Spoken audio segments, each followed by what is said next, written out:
Tun gjatjeta, uroj të jeni mirë. Zhvillime të mëdha në Londër, zhvillime të mëdha në Tiranë, zhvillime të mëdha në Kore, ku presidenti amerikan pritet të shkojë, zhvillime të mëdha të orëve të fundit në Venezuela, çfarë është duke ndodhur në Karaibe në minutat e fundit, përse Pete Hegseth, sekretari amerikan i mbrojtjes, dërgon luftanien Gerald Ford dhe bën gati të pushtoj Porto Rikon me avionët luftarak amerikanë si paraplan apo si aneks i përgatitjes për të goditur Venezuelën. Donald Trump niset për një takim në Koren e Jugut, pritet të takohet me presidentin Xi Jinping dhe ka folur për një takim me liderin e Kores Veriut Kim Jong-un. Rama i trishtuar dhe del me deklaratën bomb me shitjen e George Sorosit të Alex Sorosit. Përse Edi Rama e shiti Alex Sorosin? Përse Edi Rama i sulmoi demokratët e Amerikës? Ç'është ky ndryshim i madh dhe ç'është ky trishtim i madh që ka rënë? Përse ai ishte jashtë vëmendjes tërësisht në samitin e procesit Berlinit në Londër, si u përpoq të marrë vëmendje atje duke u përplasur me tone të pazakonta me kryeministrin e Malit të Zi, që ishte më shumë në qendër të vëmendjes në atë takim, Milojko Spajic, dhe videot që kanë bërë xhirën e botës. Përse Rama është kaq i trishtuar dhe përse përpiqet vazhdimisht të tërheqë vëmendjen me batuta? Përse ai e shiti Belinda Ballukun dhe çfarë nënkupton Elisa Spiropali me deklaratën e saj për njerëz të pushtetshëm, të cilëve ua erdhi dhe ua ka marrë zoti hakun, hakmarrje e madhe, luftë civile brenda rilindjes.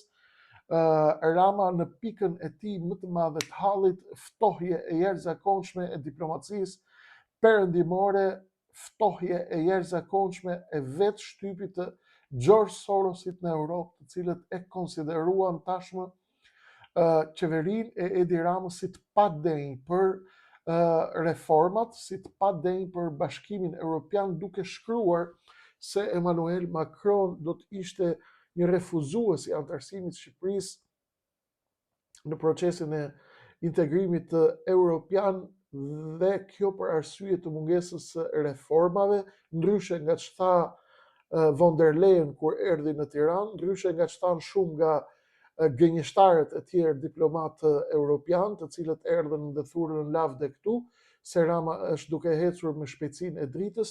Si ti kuptojmë të gjitha këto zhvillime në një minutazh të shkurtër? Nuk do ju marr shumë kohë, se është fundjavë për ju, ndoshta edhe për mua. Keni ju nevojë të pushoni, edhe unë ndoshta pak të pushoj. Do të përpiqem që të mos e lëm këtë moment, sepse është jashtëzakonisht i rëndësishëm për të kuptuar. Edi Rama është në mesin e kësaj mjegullnaje të madhe, është duke përgatitur skemat e tij të fundit, është duke përgatitur tentativat e tij të fundit për t'i mbijetuar këtij furtunalit të madh, të cilin ai e ndjeu edhe në Londër në vizitën e tij të fundit atje në samitin e procesit të Berlinit, ku ishte vëmendja e mbretit Charles, ishte vëmendja e kryeministrit britanik Keir Starmer, ishin vendet anëtare të Ballkanit perëndimor, dhe sinjali i parë u dha prej momentit në vendosjen e protokollare. Duhet keni parasysh se protokollet, deklaratat, mënyra si vendosen, mënyra se si lëvizin këto protokolle, janë tregues shumë të rëndësishëm për pozicionet politike së secilit lider dhe për mesazhet të koduara që e lën Ramën të kuptojë dal nga dal që duhet bëhet gati që të largohet, dhe duhet bëhet gati që të hap rrugën, dhe duhet bëhet gati për furtunën e madhe. Çfarë ka ndodhur dhe si po lëviz Rama? U duk qartë që si vend mikpritës apo kryeministri i vendit mikpritës të samitit procesit Berlinit, Keir Starmer, kryeministri britanik, kishte në krah të tij në samitin e Londrës kancelarin Friedrich Merz, dhe që është dhe themeluesi i këtij organizimi, pra i procesit Berlinit, sikurse ishte dhe kryeministri i Malit të Zi, Milojko Spajic në krah të tij. Ky ishte një sinjal i parë shumë i rëndësishëm që tregon për Edi Ramën. Dhe ai e mori mesazhin se Mali i Zi është shumë më i rëndësishëm tashmë për Europën, ka kaluar në plan të parë dhe se ai ndër vendet e Ballkanit Perëndimor që aspirojnë atë që quhet proces integrimi europian, që është një rrenë e madhe, siç ua kam thënë, sepse Europa ende nuk e ka të qartë se çfarë do të bëjë me Rusinë. Europa po përgatitet për luftë me Rusinë çdo ditë, çdo minutë. Edhe në këtë minutë që unë po bëj këtë video, në Europë dalin zyrtarë europian të cilët thonë nuk i dihet se cila mund të jetë ora e përplasjes madhe me të Rusisë dhe parashikojnë që në këto muaj, javë, ndoshta dhe 2-3 vitet ardhshme ka një përplasje të jashtëzakonshme me Rusinë dhe një luftë. Ndërsa Rama u marketon të shkretëve këtu në Shqipëri, të shkretëve që jeni ju me mua, na marketon që do na çojë në Europë një rrenë që nuk e beson as ai vetë. Unë kam folur prej viteve të gjata që është një rrenë e madhe, por gjithsesi vazhdojmë ta përsërisim ata. Rama është në panik dhe ka shpejtuar brenda këtij samiti kur e pa që kryeministri i Malit të Zi, Milojko Spajic, ishte në krye të tavolinës, e mori vesh që këtit i ka ardhur data e fundit. Dhe këtit i ka ardhur ngordhja kedera. E kupton që i kanë ardhur sulmet nga të gjitha anët dhe është detyruar që të bëj edhe një herë një risqarim tjetër për pozicionin e tij lidhur me shakan që ka bërë me Donald Trumpin, për Donald Trumpin me Emmanuel Macronin. Ka bërë një video, ka xhiruar rrethet ndërkombëtare, shtypin ndërkombëtar, ku Rama i ndjer i injoruar nga tryeza e rëndësishme e Londrës dhe i ndjer në largësi dhe në ftohje prej akulli të Bashkimit Evropian, por edhe të liderëve europian dhe të atij britanik, synon të tërheqë vëmendjen me çdo kusht, me çdo çmim, ashtu siç e ka ai zakon ta bëj me batuta, duke ndërhyr, duke ndërprer Spajic, aq sa vjen kryeministri i Malit të Zi i bën me dorësh Edi Ramës dhe i thot pusho, mos më ndërprit, duke i qartë që Rama e kishte humb qetësinë, kishte humb atë kthjellësinë e të menduarit dhe po përpiqej me çdo formë dhe me çdo mënyrë që të shkrinte akujt e mëdhej, akujt dhe icebergët e mëdhej të akullit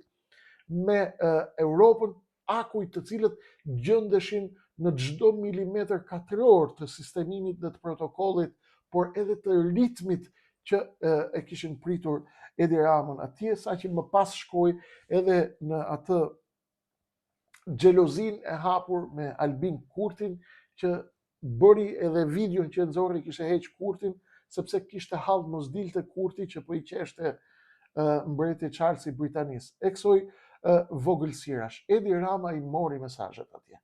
Dhe çfarë po bën? Po bën tentativat e tij të fundit për t'i mbijetuar stuhisë, sepse pushteti të dhëmbë, pushteti është i dhëmshur, do të bëj gjithçka është e mundur dhe do të tentoj që të mbahet me thoj dhe me mish, me shpresën që të kaloj kjo stuhi e madhe dhe ky të vazhdoj sundimin e tij. Por problemi është që fleta e arrestit, e cila fleta e thirrjes është fleta arresti, por këta e quajnë fletë thirrje sepse duan të japin, si themi, mos të bien në gabime proceduriale. Ai Spaku e ka quajtur fletë thirrje sepse fleta arrestit do të kërkonte që Spaku të kërkonte prej parlamentit fillimisht që t'i hiqe imunitetin dhe t'i jepnin atij të drejtë për ta arrestuar apo për ta hetuar Belinda Ballukun, çka do të vinte në test majorancën vet.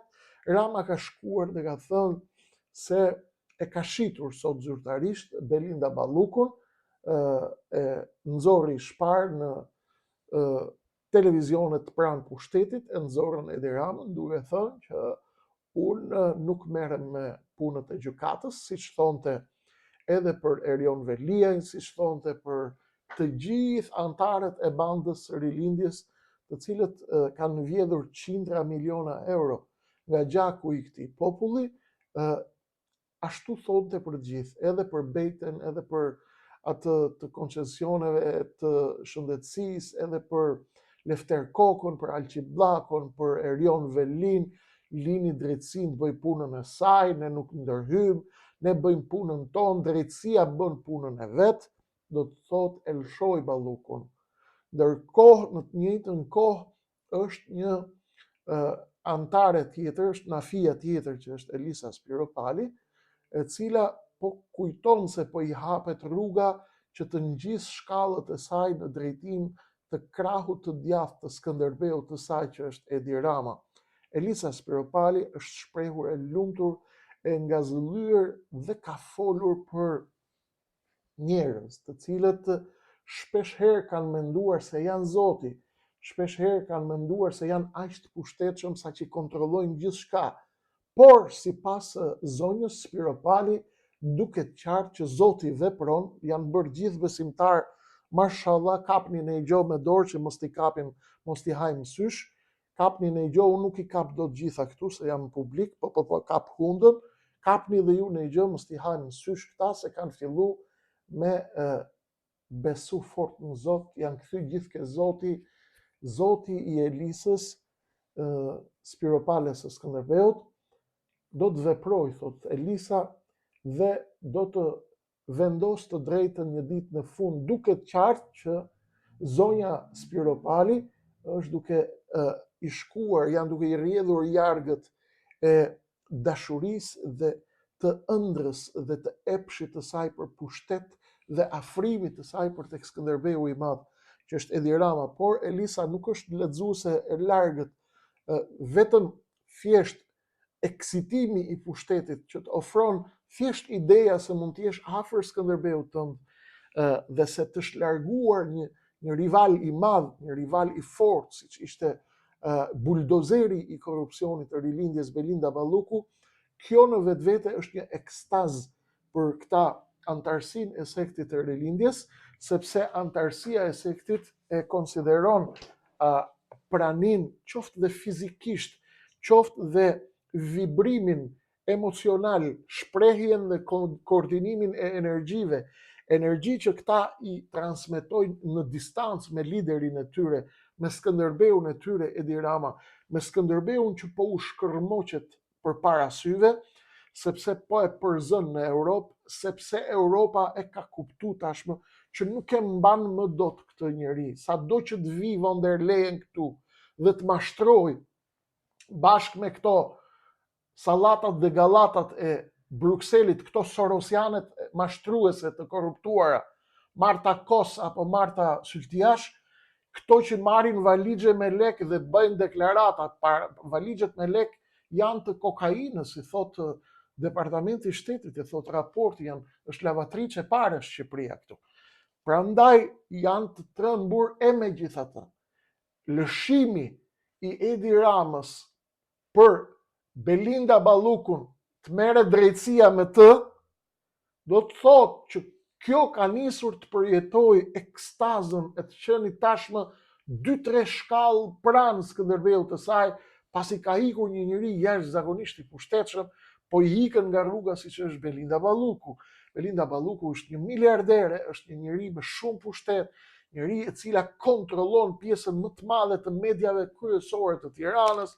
Do të shihni që do ketë krizë edhe në mediat e mëdha të Tiranës, sepse kjo ka qenë drejtoresha de facto e televizioneve më të rëndësishme të Tiranës dhe e prime time-eve më të rëndësishëm të Tiranës. Kini kujdes, de facto ka qenë Belinda Balluku ajo që shpërndante milionat, ajo që shpërndante fondet, ajo që shpërndante parat. Tashmë aneksimi i kësaj ka futur në ekstaz Elisën, e cila thot vjen një ditë që Zoti merr hak dhe i ndëshkon ata të cilët mendonin se ishin aq të pushtetshëm sa që nuk mund të prekeshin dot. Pra nënkupton zonjën Balluku, e cila tashmë duket qartë që do të rrugtoj drejt spakut. Rama ka lënë një gjysmëdere hapur dhe ka thënë lërini drejtsinë bëj punën e saj, duke nënkuptuar për Belinda Ballukun, kujdes, që unë Belinda edhe pse jam i detyruar të shes, sepse nuk është spaku, e kupton që nuk është presioni spakut. Për spakun këta rrin 500 vjet, as nuk i prek njeri me dorë, as kishte për t'i prek njeri me dorë. Duket qartë që ka një presion amerikan. Presion amerikan që vazhdoni nisni thyrjen e kockave. Kanë dredh tani, e kanë dredh janë në qef dosje, kanë ngrit dosje, e kanë zvarrit aq sa kanë mund, kanë marrë dhe lekët për këtë zvarritje. I është premtu lek i madh prap për ta zvarrit edhe ca muj tjera, por me sa duket amerikanët kanë hyrë në thyrje kockash. Që do të thotë tani është momenti për ndryshe fillon loja. Edi Rama e ka qetësuar Ballukun duke i thënë drejtësia do të bëj punën e vet, ne do bëjmë punën tonë. Rama pra do bëj dhe ky. Nuk është kod vetëm që unë do bëj punën time si kryeministër. Është kod që do bëjmë edhe ne punën tonë Balluk për të shtyrë apo për të shpëtuar nga kjo ku ke rënë, qoftë nëpërmjet masave lehtësuese, është pa qef, ka për të rritë fëmijët, jo kështu, jo mas zbutse, jo është grua, po ta hetojmë gjendje të lirë, si nusja Erion Verlis, si Ajola Zoza, ta mbajmë kështu, po ta zbusim ashtu, me shpresën që të kaloj Fortunali, të lëvizin gjërat nëpër botë dhe këta të fillojnë të blejnë kohë. Të blejnë kohë pra, në shpresën se para kanë, por paratë e tyre nuk e mjaftojnë për ta ble Amerikën. Se ju kam thënë, t'ishte për ta ble Amerikën e kishin ble Arabët. E blejnë Arabët Amerikën, po t'ishte punë lekësh. Çështja është se kjo punë është më e madhe se lekët. Lekët e këtyre janë me kontinjer, janë të fshehura nëpër Tiranë. Janë dhoma të mëdha me para. Janë para kesh të groposura nëpër Tiranë dhe nëpër Shqipëri. Lum i madh parash ka shku nëpër Londër, në Qipro, Liechtenstein, në Zvicër, në Beirut, përpara se të falimentonin bankat, kanë shkuar në të gjithë këto pikat offshore dhe kanë shkuar dhe janë fshehur, janë vendosur në emër të personave të tretë.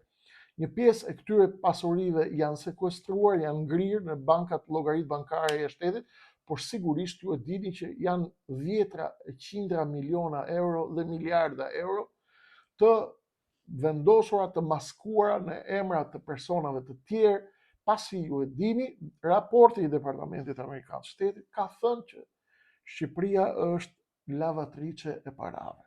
Çfarë ka bërë Edi Rama tjetër?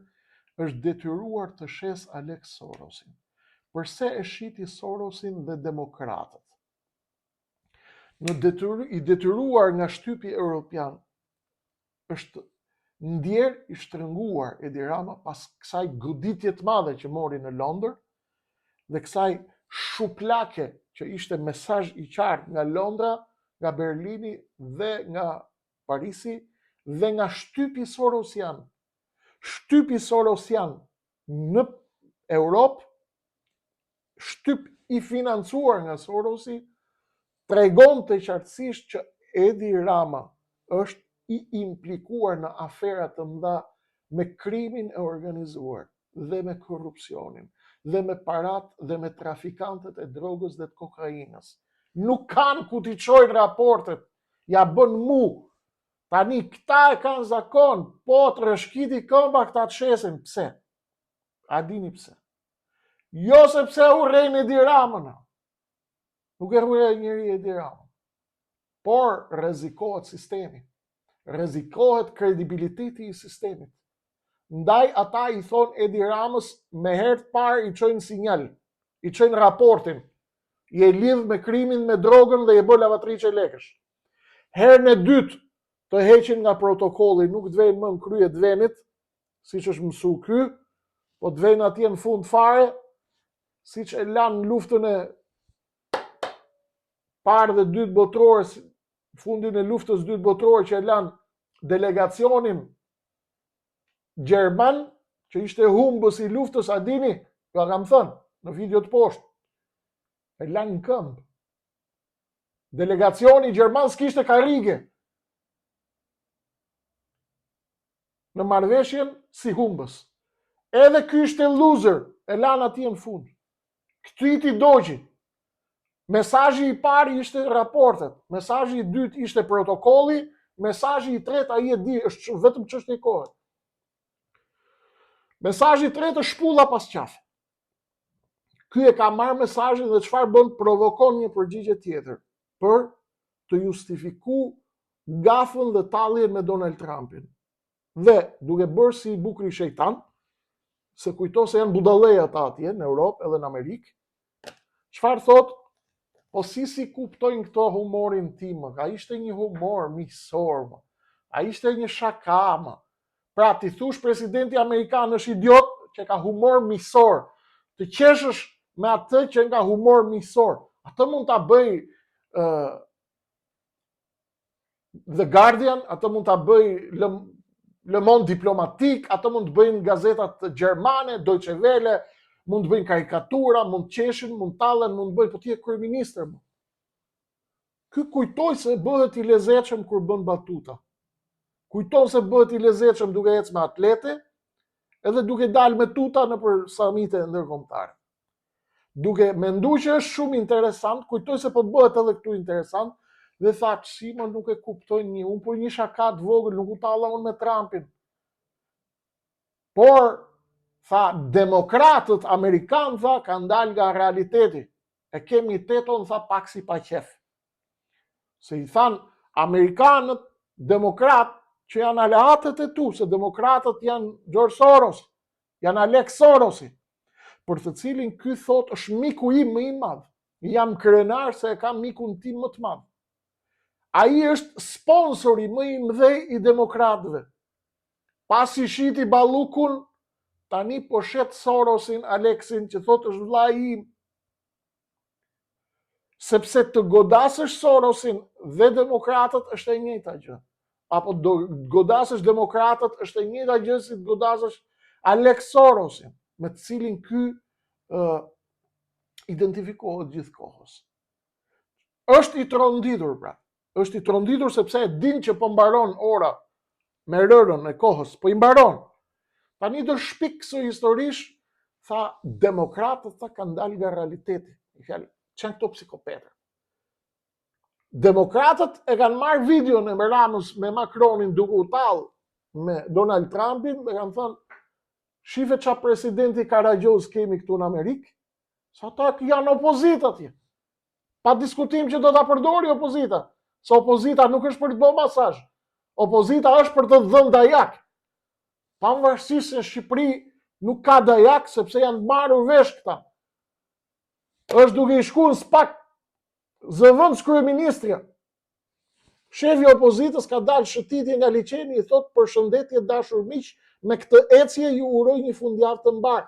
Populli shqiptar duhet të ishte para kryeministrisë.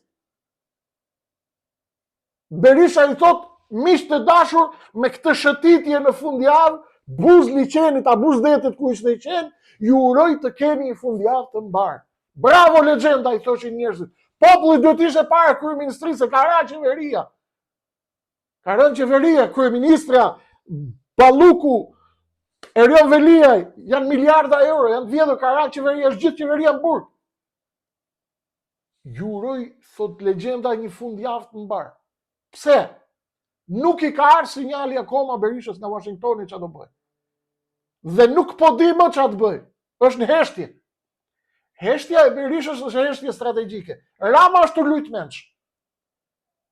Sepse po ja thyn të gjitha patericat një nga një. Dhe Rama e di që nuk është dora e Dumanit. Në qoftë se Rama e shpëton Belindën në këtë moment, do të thotë Trumpi nuk e ka mendjen këtu, as Amerika se ka këtu mendjen fare në këtë moment. Ose janë duke bërë një skem që ky surrelci jon këtu nuk është duke e kuptuar fare. Ndaj, dhe Rama thot, demokratët në Amerikë kanë lut menç. Pra ka lut menç Alex Sorosi. Pra këta sorosianët e poshtër, të cilët i ka i na Trumpi, unë nuk i dua më, i shita o Trump. Jam i gatshëm të shes pra. Ky është mesazhi i Ramës. Pra, e mora vesh goditja Ballukut në Tiranë është rrufe për Edi Ramën. Dhe e kupton që po i vjen koha t'ia hedhin çelësat në det. dhe unë jo kam thënë, është kryeministri i parë që do arrestohet në detyrë, sipas analizës time. Do të presim si do shkojë situata. Kush janë skenaret tani? Skenaret janë Edi Rama është duke luajtur me ansh. Berisha nuk ka informacion dhe i ka thënë Edi Ramës nuk bëj dot gjë më shumë për ty tani se sa të rrit hesht. Qa do bëjt, do zihet në parlament, të me flamur nokën, ju jeni të poshtër, mos vishni kostume 5.000 euro, se ne jemi në opozit. Flamuri ka shpinë 500.000 euro.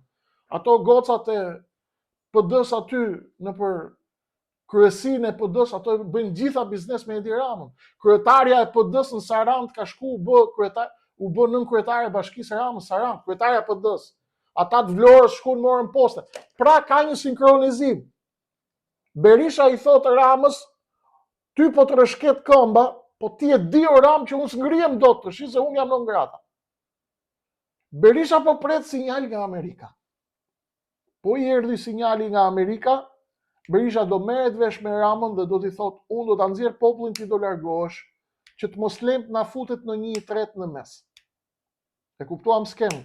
Ndaj Baca Berish, lideri legjendar, del në kohën kur duhet ishte gjithë populli sot në rrugë, sepse po i ka shku flet arrestit Belinda Ballukut. Nuk është Belinda Balluku, nuk mund të thotë Edi Rama Belinda Balluku ka hëngër fana mrapa kurrizit tim. Por Berisha e di që do ruaj monopolin bashkë me Ramën. Sikurse Berisha është aq i mençur bashkë me Ramën, sa që e din që Amerikanët nuk kanë interes tani të destabilizojnë Ballkanin. Dhe i thotë Ramës, ti vazhdo tani, bli kohë, sa të mundesh, po munde me i bë spakut në i presion bëja të fitojmë pak kohë, shofim derisa të thy kokën Trumpi në për Kore, në për Kinë, në për Venezuela, në për Ukrainë, dhe pastaj duke pa, duke bë. Prandaj del Berisha dhe thot, me këtë shëtitje ju uroj fundjavë të këndshme. Kuptoni? Pse? Sepse Berisha tashmë është i paqartë. Në momentin më të parë që Berisha do të kuptoj, do të marrë sinjal nga Washingtoni, që shiko, futun loj ti sepse ne nuk kemi ekip tjetër, duhet jesh ti zëvend si i Ramës, qoftë dhe non grata, të ruajmë stabilitetin e Shqipërisë dhe të Ballkanit, ky do të bëhet agresiv dhe do të hidhet në sulm. Në qoftë se nuk ka sinjal, do bëj shëtitje nga liçeni dhe do bëj deklarata, do shpërndaj këto njerëzit e vet, Flamur Nokën, Ivi Kason, njerëzit e vet që po i bëjnë mbrojtjen, do çoj Oer Bylyk Bashin ke komisioni i për reformës zgjedhore, do bin dakord me Gjiknurin, e kapi se kapi, e rafi se rafi, të blejmë kohë. Por rëndësi ka që lojtar tjerë nuk lem ne ty në loj, sepse e kam unë. Dhe duke e bërë këtë loj, Rama dhe Berisha u thonë Amerikanëve, o do vini të merreni vesh me Ramën, o do vini të merreni vesh me Berishën, sepse lojtar të tjerë nuk ka.